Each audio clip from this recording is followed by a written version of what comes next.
Hello, my name is Michaela Cavalier, and boy do I have a treat for you.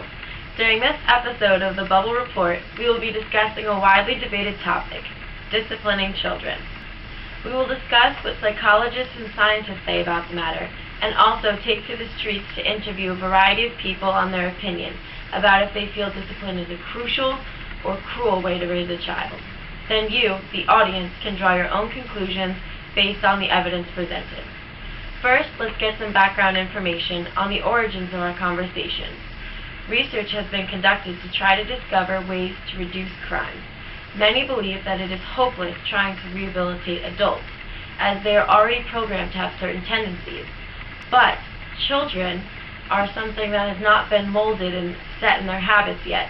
Instead of waiting until it's too late, some want to try to predict what type of children will grow up to be violent, and then intervene in the process before it's too late. Our first guest today is Mr. Lawrence Miller. Welcome, Mr. Miller. How are you today? Hi, Michaela. I'm good. Please call me Lawrence. Okay. We've called upon your expertise because you are well-versed in psychology. Is that correct? Yes, I specialize in individual and family psychotherapy, neurological psychology, forensic psychology, and business psychology. I work out of my own private practice in Florida. Clearly, you are more than qualified to provide us with information for our discussion. Can you please explain your academic journal article, Juvenile Crime and Juvenile Justice, Patterns for Models and Implications for Clinical and Legal Practices? I conducted countless studies involving youth-related crimes. I noticed that those who show consistent acts of violence in youth tend to continue into adulthood. The earlier their crime career begins, the more violent their acts become. Other patterns became evident, such as low verbal IQ, poor academic records, and low behavioral self-control. These are neuropsychological anomalies and potential warning signs. The next step I would like to take is identifying at-risk children. Thank you, Dr. Miller, for explaining your research. It was very nice having you on the show. Well, thank you for having me. Now for this segment of the show, we'll show a couple funny clips that I've collected from the internet depicting ornery children.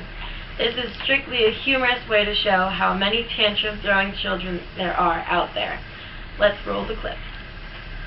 Move. Daniel, move. I don't like it. Daniel. Okay, let's go, Kevin. I want it. Get him. Daniel. No. Please get his hand. Oh my. No. Get up. No. Get up. Get his hand.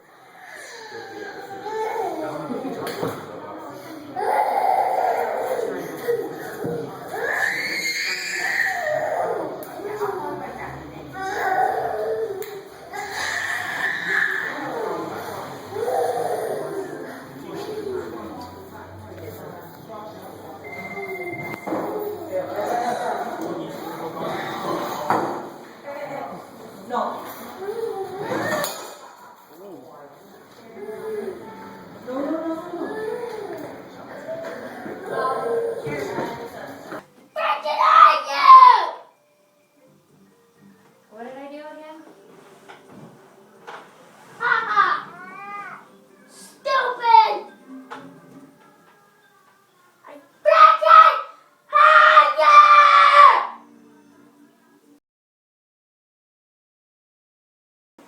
I'm really gonna kill you! I'm gonna kill you! Stop. What's your problem? Do you want to hit your pillow? Shut up!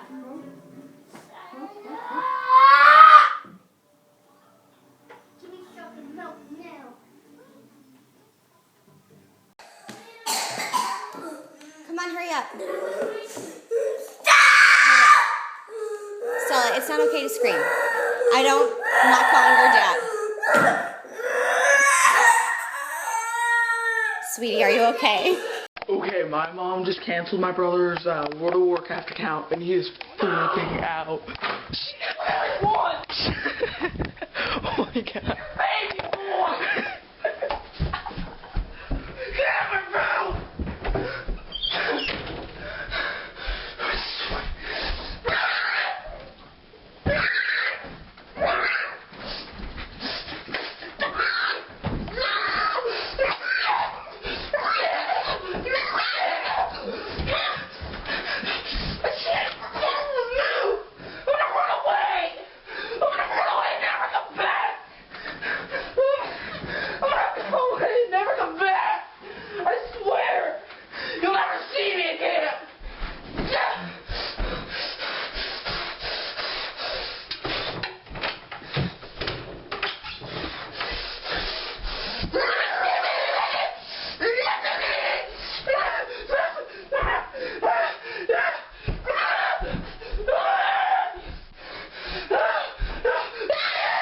As terrible as it is to encourage kids to misbehave by laughing at their tantrums, I have to say that was too funny not to laugh. But back to business. Our next two guests collaboratively wrote the text, Recent Research Findings on Aggressive and Violent Behavior in Youth, Implications for Clinical Assessment and Intervention, which was published in the Journal of Adolescent Health. Please welcome Nancy Rappaport and Christopher Thomas. Hello. Hello, Nancy and Chris. I would love if you would explain to us a little bit about your research conducted and the conclusions you drew from your paper. Well, we've been doing tests and observing potential violent behaviors from children and adolescents. They were conducted to analyze and predict patterns of violent behavior and if they would continue on to adulthood. We have found that in special cases, intervening with psychopharmacological treatments as well as other therapies have shown an improvement in individuals being observed. What are these other types of therapies? Primarily, the development of new skills through the use of support and discipline has been a very successful first step in helping reduce violent tendencies. Children who don't have discipline pre-wired into their brains need a little extra help. By teaching them to control their emotions and actions, they're able to stop their violent outbursts more frequently. What forms of discipline are effective tools? Well, every child is different. It's up to the guardians to figure out what tools are effective and what is not. Some children need rigid structure in their day and others need privileges taken away. It is a learning experience for both the child and the guardian. What advice would you give to someone whose child is having the difficulties we discussed earlier? Be consistent. Structure and practicing control is the best thing for someone who doesn't have a natural instinct for it. No child is born with self-control and discipline. They gain that later on in life. But some children learn it easier than others. For those who have trouble grasping the concept for one reason or another, you need to keep at it. Thank you, Nancy and Chris, for being on the show. It was very nice to have you. You too. After hearing what the experts had to say, I thought it would be interesting to see what everyday people thought of the subject of disciplining children. These scholars believe that it's essential to guiding future generations to assimilate into society. But discipline is such a broad term. I went out and asked several people what they thought about discipline and what are acceptable methods that they believe to be effective. Let's see what they had to say. Do you think it's okay to punish an ornery child? It depends on the punishment. I personally don't believe in physical discipline, but, reprimand your child, tell them the difference between right and wrong, and try to settle them down a little bit. I think that if a child is really misbehaving, then they do deserve to be punished, because otherwise then they're just going to keep acting up. Absolutely. I have 5 children, and my second oldest, especially, has always been ornery, is a good way to put it, and have used many different forms of punishment, from taking things away, rewarding good behaviors, and I do feel that his behavior as a, say, 4 to 10-year-old child was very, very extreme, and now as a teenager he's far easier to manage and negotiate with. I think it's okay to punish them, but not in a way of violence. How punish? Like ground them? Whatever kind of punishment you think is acceptable. Yeah. If a child's acting up, and as long as you're under the custody of it, that means you're a guardian or like a babysitter, because there's different circumstances.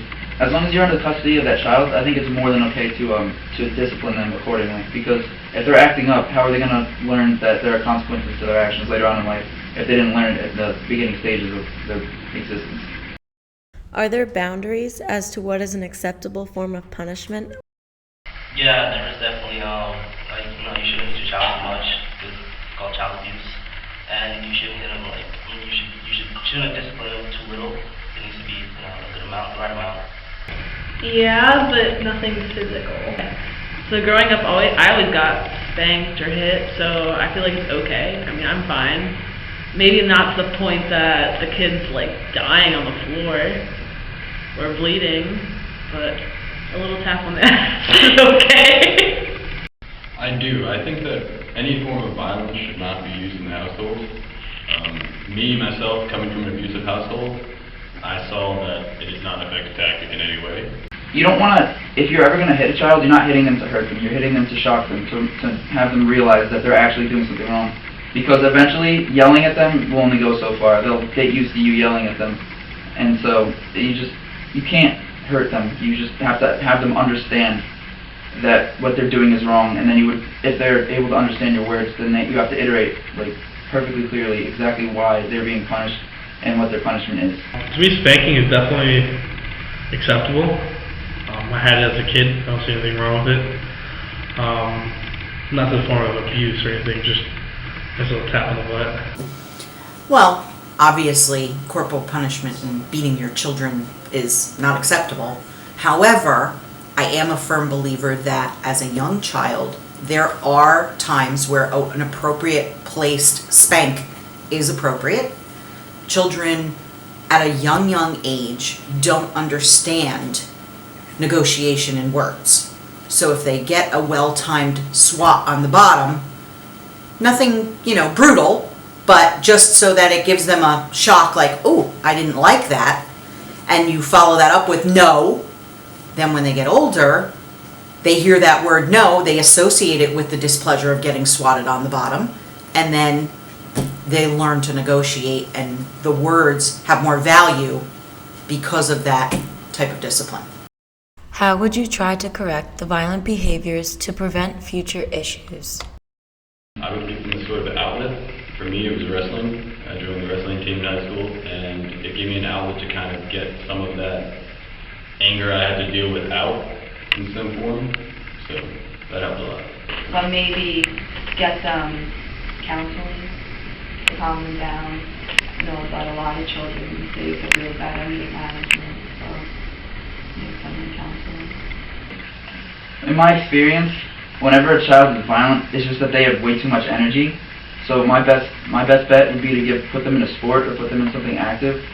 I would say the optimal thing would probably be like a martial arts class, because not only are you you're letting them taste what violence actually is, but you're also relieving their energy, and they learn discipline, which is essential to becoming a mature person. Well, I've seen at least my aunt, she's done this non-hitting. So if the child doesn't respond to you hitting, I've seen that putting the child in a corner or punishing them, making them sit somewhere for a long period of time usually works. Well, every child is different. I personally have a child who was very physical when their temper tantrums occurred, throwing furniture, punching and kicking and hitting whomever got in their way, just very, very rough behavior. And some would say, well, spanking just reinforces that. But I think, again, because he had to learn to develop the negotiating skills and the value of my spoken word trying to discipline him, that spanking did help. He would get certainly swatted on the bottom. And I feel that very strict discipline, being on top of him, never letting even the slightest thing go, which people are like, oh, let that go, how could, when you have a child who tries to take advantage and does tend to show aggressive behaviors when they don't get their way, you want their discipline extremely consistent, extremely frequent, so that they can learn that they're not going to get away with things, and that the violent outbursts they're not going to win. As soon as a child feels like they have the upper hand on something, they're going to continue using that violence and using that physical behavior to achieve their goals. And if you nip it in the bud and you are always on top of it and a step ahead, whatever means, and you have to try different means. Some children are very affected by taking away their favorite toy, taking away a certain activity. Some children are very affected by being spoken to harshly. Some children need a swat in the butt. It just really depends on the child, and you have to play around to see what works.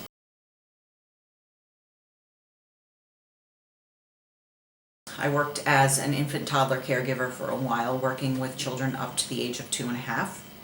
And after schooling in early childhood education, I worked as a pre-K teacher, which was children through 4.5, 5, getting them ready for kindergarten. And summertime, I would work with children as old as 12 or 13 for a summer camp program. I have a nickname for the parents that don't discipline. It's the anti-parenting movement. And basically those are the children I found to be the ones that got into trouble the most often, because they didn't know limits and they didn't know boundaries, and then you're putting them into a situation where there's a lot of other children and there's challenges for them to get a turn at something, there's challenges for them to have to learn to be patient and wait. So those children who did not get a lot of structure and discipline tended to be the ones that locked horns with other children, needed more discipline from my coworkers and myself. And like I said, those are the anti-parenting parents that they don't want to break their child's spirit. And a large part of it is the working parent's excuse always is, I don't want to be the disciplined, I don't want to be the mean one when I get home. You have them all day at daycare. I just want to play with them when I get home at night. So they never got any discipline at night, at home, and your parents are your first teachers. If you don't learn how to listen from your parents, you're going to resist it very much from a structured situation like a teacher or a caregiver. There were times where, especially during our conferences, which we did hold conferences, and we used simple formats to let parents know where their child was developmentally with their academics, with their social skills, with their emotional skills. A lot of times at that point, things might come up that say, hey, we noticed that your child has difficulty focusing for a period of time to listen to a story, or we notice that your child has a real hard time sitting down with one task. They jump from task to task easily. And it's at that times where we would tell people, perhaps you want to discuss it with your pediatrician. And hopefully we would get them to seek help. Those that did get help, again, it's very young. They don't typically medicate that young. So after a diagnosis of ADHD, ADD, different difficulties, it would basically be a lot of proactive discipline, preventative discipline, making sure you have enough toys in the room so that the child that does get aggressive has an alternative, so that they're not fighting over one toy that's real popular. Making sure that you limit areas so that there's not too many children trying to squeeze into one area, so that the supplies available to them were enough that they wouldn't have difficulty sharing and fighting over it. Providing quiet times and extra activities for those who needed to be redirected.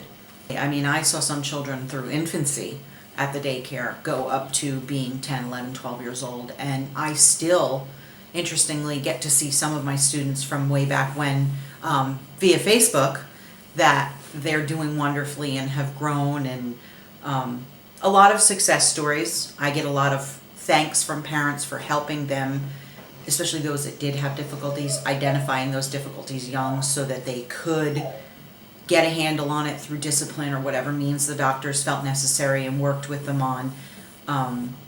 There were parents that we had that, yes, they resisted the discipline. They were not pleased. I was always considered a very, very strict teacher. I definitely had a way of handling things, and parents either loved me or they didn't. I definitely had a lot that disliked me, thought I was too tough on kids.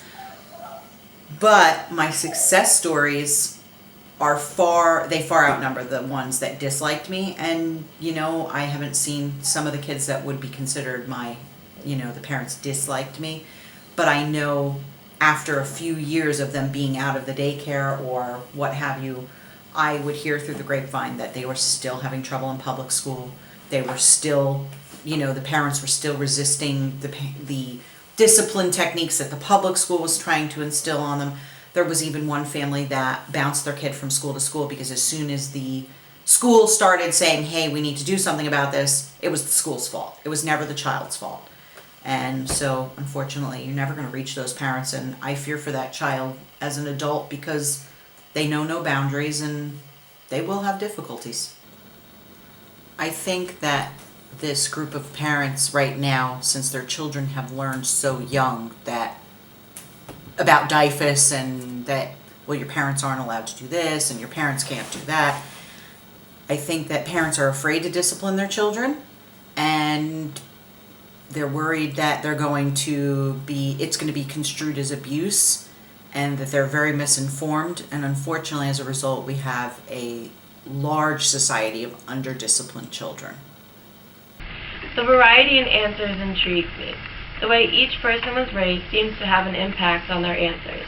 Everyone has different opinions on the matter, and in an effort to keep the answers unbiased, I simply told them the questions were just their opinions on disciplining children. I did not plant the ideas in their head as to what point I was hoping they would confirm or deny. The purpose of this show was to examine the relationship between childhood discipline, behavioral disorders, and the impact they have on a person as they mature into adulthood. My question is, does disciplining young children who show violent tendencies or behavioral disorders help reduce their likeliness to mature into violent adults? I asked regular people and have consulted the experts. In my personal opinion, it does. Discipline is necessary. I hope my viewers do not mistake my beliefs in discipline as condoning the child abuse. If a child lashes out, I believe an occasional swat on the bottom is necessary to teach them right from wrong. As we've seen from many people's interviews, they believe that any physical form of discipline is unacceptable and inappropriate. As a person who grew up in a household where spankings were given for serious misbehavior, I feel it was a crucial part of my upbringing. I have two very loving parents who have always made it clear that they love me. I do not feel mistreated by their teaching me what was wrong. I believe that every child is a case-by-case situation. Not every child will benefit from the same method of discipline. Some children merely need to be told when they are doing something wrong, and others need timeouts. Some really need a slap on the butt to bring them back to reality. One of my brothers was a psychotic little child. Without the strict discipline my parents enforced upon him, I honestly don't believe he would be the big sweet mush he is today. While he certainly can lose his temper, he is the kid who stands up for someone who gets bullied, instead of being the larger version of the bully he was at age 4. Whenever I talk to someone 20 years and older, they always talk about how kids these days don't know how to behave and how to respect someone. People blame television or video games or other forms of social media, but I believe it is the parents who have changed. Others don't think it's the kid's fault for being such a disrespectful psychopath, but it's the change in the relationship between child and parent that seems to cause this. Instead of parenting, they plop a child in front of some electronic device and let them do whatever they want, as long as they stay out of their parents' hair. They are usually taught by their parents that it is okay to do whatever they want because they are not properly taught what is acceptable and what is not. While I am certainly grateful that parenting is no longer beating your child with a belt, there has to be some sort of a happy medium. Can every person be brought up to not be violent and commit crime? No. There will always be extenuating circumstances. But we as a society should try to do everything we can to nurture every child in a way that they will be the best they can be. Imagine if it could really be that easy to reduce violence and bullying and crime. If each parent took the time to love and discipline their kids, could society be drastically improved?